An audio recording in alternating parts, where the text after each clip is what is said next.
कौन खिलाड़ी अच्छा कर रहे हैं, बिना आपका नाम लिए हुए उन्होंने कहा कि भाई आपका नाम लिया, उन्होंने कहा कि जडेजा अंडर द रडार हैं, बहुत अच्छा कर रहे हैं, अंडर अप्रिशिएटेड रहे हैं।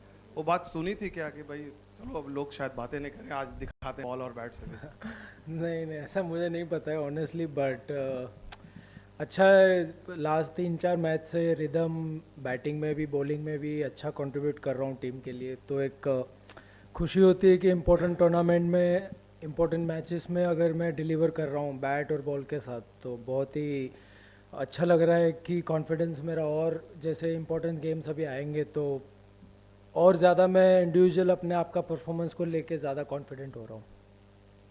Hello Jadeja, this is Kaushik from times Bangla. तो क्या इस साल हम एक्सपेक्ट कर सकते हैं कि ऑस्ट्रेलिया वेस्ट इंडीज़ के बाद अनबीटन कोई चैंपियन रहेगा तो वो इंडिया रहेगा इस साल वर्ल्ड कप में? देखिए, हम मैच बाय मैच सोचते हैं, इतना ज़्यादा सोचते नहीं कि क्या होगा, बट अभी आने वाला स्टेज जो होगा नॉकआउट स्टेज बहुत ही इंपॉर्टेंट होगा। तो जैसे ही टीम का मोमेंटम है, जैसे ही बैटिंग बॉलिंग हर हर डिपार्टमेंट में हम एज ए टीम क्लिक कर रहे हैं, तो कंटिन्यू करेंगे और कोशिश करेंगे कि यही आने वाले सेमीफाइनल में और फाइनल में ऐसा बना रहे बस। जद्दू, थोड़ा पिच के बारे में अगर आप बताओ। अभी साउथ अफ्रीका के कोच आए, उन्होंने कहा 320 का विकेट तो नहीं था, मतलब बहुत रन लगे आपके उस हिसाब से, तो थोड़ा विकेट कैसा बिहेव किया फर्स्ट हाफ में, फिर सेकंड हाफ जब आपने बॉल डाला पंजा लिया, तो थोड़ा विकेट के बारे में आप बताओ कैसा था?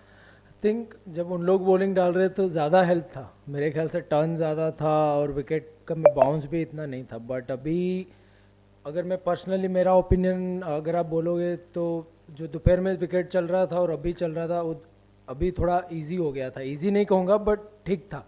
बट दोपहर में तो टर्न भी था और स्लो भी था, तो बैट्समैन मार ही नहीं सकते। बट क्रेडिट विराट और जो मिडिल ऑर्डर बैट्समैन ने उन लोग के स्पिनर्स को हैंडल किया, वो बहुत ही अच्छा था। और हमें आइडिया है कि कलकत्ता जब भी आते हैं तो थोड़ा बाउंस कम रहता है और स्पिन भी रहता ही है, तो मे बी वो एक एडवांटेज था कि हम लोग को पता था कि स्पिन होगा और विकेट स्लो ही खेलेगा, तो वो मेंटली प्रिपरेशन दिमाग में वो लेके खेल रहे थे।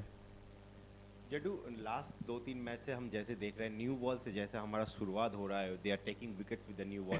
एज ए स्पिनर जब अब उसके बाद आते हैं तो कितना आसान होता है आपके और कुलदीप के लिए, तो थोड़ा सा इस बारे में ज़्यादा। देखिए, हमेशा ही कोई भी फॉर्मेट आप खेल रहे हो कि जब आपके फास्ट बॉलर ऊपर से 2 या 3 विकेट लेते हैं तो स्पिनर के लिए थोड़ा इजी हो जाता है, क्योंकि ऐसी स्लो विकेटों पे आने वाला बैट्समैन सीधा ही या बड़े शॉट नहीं खेल सकता, उसको टाइम चाहिए। और स्पिनर और कॉन्फिडेंस से बॉल डाल सकता है कि जहाँ उसे बॉल डालना है, जो स्पीड से डालना है, जो वेरिएशन करना है वो कर सकता है। तो मेरे ख्याल से अच्छी बात है कि हमारे तीनों फास्ट बॉलर हर एक मैच में हमें 2-3 विकेट लेके दे रहे, बल्कि कभी कभार ज़्यादा भी दे रहे, तो अच्छा है। और होपफुली बस ये आने वाले नॉकआउट स्टेज में ऐसा ही परफॉर्मेंस टीम अगर हमारा ऐसे खेलेगी तो बहुत ही अच्छा होगा। हाय जलसा। तो अभी तक जैसे टूर्नामेंट में हम खेलते आ रहे हैं, पिछला मैच 300 रन से जीता, अभी आज फिर वन साइडेड। जो 8 के 8 मैच जीते हैं लगभग हमने वन साइडेड जीते हैं, और सबसे टफ जो चुनौती माना जा रहा था वो इसी मैच को माना जा रहा था, लेकिन वो भी साबित नहीं हुई। तो आपको नहीं लगता कि कहीं ना कहीं नॉकआउट में जाने से पहले एक आध टफ टेस्ट इंडिया के लिए ज़रूरी था? और दूसरा ये कि क्या आप लोग आज वो बर्थडे की वजह से एक्स्ट्रा मोटिवेटेड थे फील्ड पर? नहीं नहीं, बर्थडे और इंडिया के लिए खेलने से कोई कुछ भी चीज़ रिलेटेड नहीं है। जब भी इंडिया जर्सी में हम खेलते हैं तो हर एक दिन बर्थडे ही होता है, क्योंकि बहुत कम लोगों को मौका मिलता है इंडियन जर्सी पहनने के लिए, तो बहुत ही बड़ी बात होती है। बट नहीं, अगर बर्थडे के दिन अच्छा परफॉर्मेंस किया और टीम जीती हो तो और वो डबल स्पेशल हो जाता है। और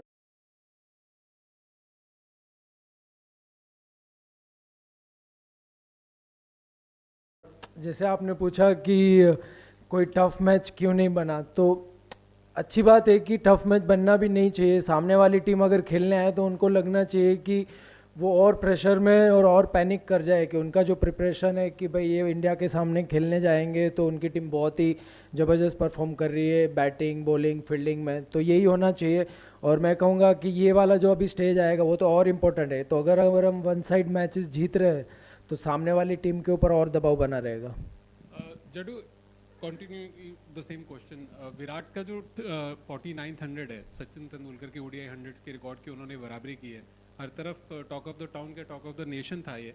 कहीं ना कहीं इंडियन टीम को भी इसके बारे में पता होगा, तो सेलिब्रेट कैसे करेंगे? कुछ है स्पेशल अरेंजमेंट, कुछ प्लान करेंगे अभी? नहीं, अभी तक ऐसा कुछ है नहीं, बट जो भी मतलब 49 50 जो भी है, ये घी थाली में गिर रहा है तो अच्छा है, कहीं बाहर नहीं जा रहा है तो चलते रहने दो, और क्या है उसमें। और खुशी की बात है कि इम्पोर्टेंट गेम्स में और इम्पोर्टेंट टूर्नामेंट है, और ये वर्ल्ड कप इंडिया में हो रहा है, तो जितना भी रिकॉर्ड टूटे, रन्स बने, विकेट ले, सब हमारे लिए अच्छा ही है, तो बस चलने दो, नज़र मत लगाना किसी की।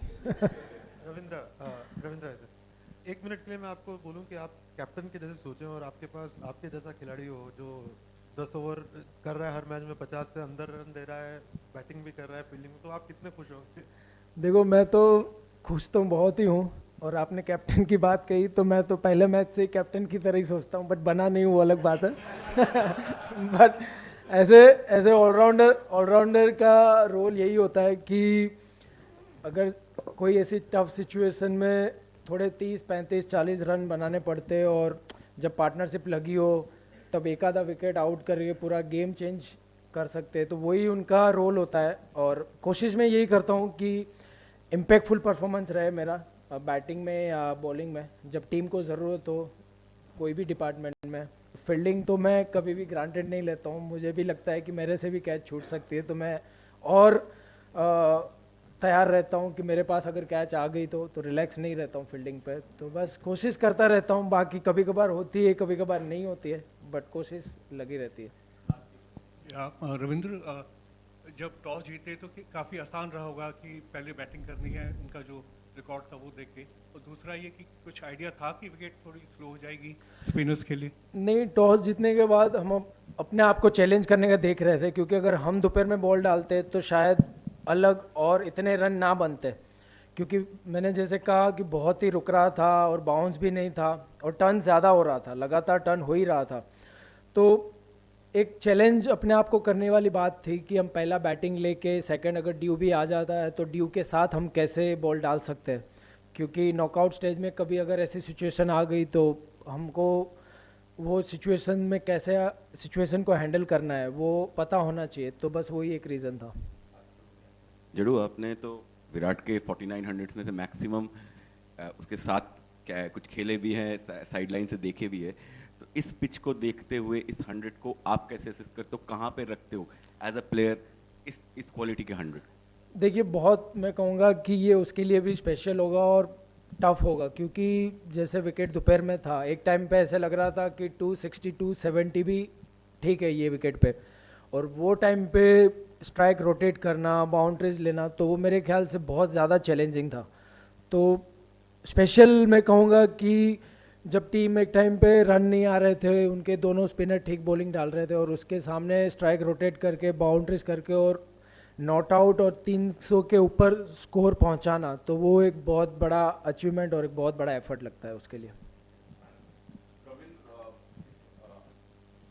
सो फार तो आप लोग अनबीटन रहे हैं टूर्नामेंट में, लेकिन टूर्नामेंट शुरू होने के पहले आप लोग कौन सी टीम से ज़्यादा कंपटीशन या टफ मान रहे थे in terms of your planning और प्रिपरेशन? आप और टीम वाइज किसको आप सोच रहे थे सबसे ज़्यादा चैलेंज इस टीम या इन टीमों से मिलेगा? देखिए, वाइट बॉल में कभी कभी क्या होता है ना कि ड्यू का फैक्टर आने से जो सिचुएशन होती है वो पूरी डिफरेंट हो जाती है। अगर मैं कहूँ कि दोपहर में अगर हम बॉलिंग डालते और रात को ड्यू आ जाता तो शायद बॉल स्पिन ना भी होता, जो दोपहर में इतना बॉल घूम रहा था।